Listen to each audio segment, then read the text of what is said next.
strong tale packs a punch, and leaves enough left for an exciting follow-up.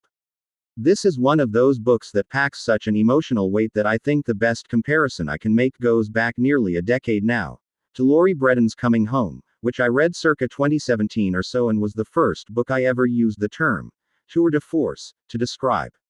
This one doesn't hit quite as hard as that one, but it'll still land a few haymakers. Maybe Mike Tyson versus George Foreman when both were in their primes. In other words, mere mortal, prepare for an emotional beatdown with this book, in the best possible ways. Seriously, this has summer romance that can go so much further, written all over it, and thus its release window, just before Labor Day in the US, after at least some kids, including my nieces and nephew, have started back to school already, but right there as college fall semester is starting up and summer is coming to a close, as damn near perfect for exactly this story. Even now, literally 20 years post-college and having been married for the vast majority of that time, 18 years this fall versus graduating 20 years ago this past May, I don't know. For some reason this season of the year just evokes those kinds of emotions for me, and always has. There isn't really any comedy here, so the levity is more in the fact that we're not in the middle of an emotional scene and are thus riding the swell to the next one, ha. A surfing metaphor, in a book that does include some surfing. And yet the book works perfectly well because of this, rather than in spite of the lack of comedy. Not all tales need to be rom-coms, and this one in particular is well served by keeping the comedy out. It allows the emotions to have the heft and also the breathing room they need to really work well.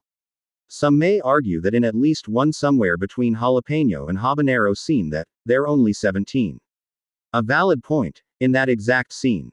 But it also reflects reality going back essentially as long as humanity itself, and that scene helps give the overall tale the weight it needs for what happens later in the timeline. I don't remember where this exact scene is in the actual storytelling. If you're going to 1 or 2 star this book over that scene, it really says more about you than Wiesner, her storytelling abilities, or this tale in particular, and now that I've told you the scene is there, it really is on you, the reader of my review, to just avoid this book if that truly is a deal-breaker for you. I'll tell you right now, you're depriving yourself of one of the more emotional romance tales I've read in my life, maybe even beating out Nicholas Sparks on the emotional side, but that is completely on you, and you do what you need to do. Just don't be unfair to this book when I specifically made you aware of the existence of this issue here.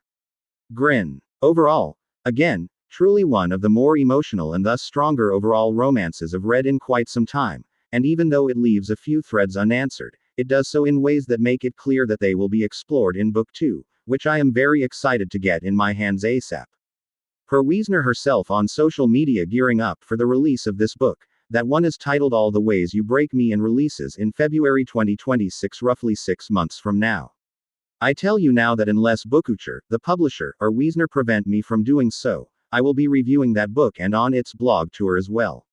I wish it were already in my hands. And you're very likely going to say that last sentence yourself if you read this book near release date, as hopefully you see this review in time to do. Slightly smiling face. Very much recommended.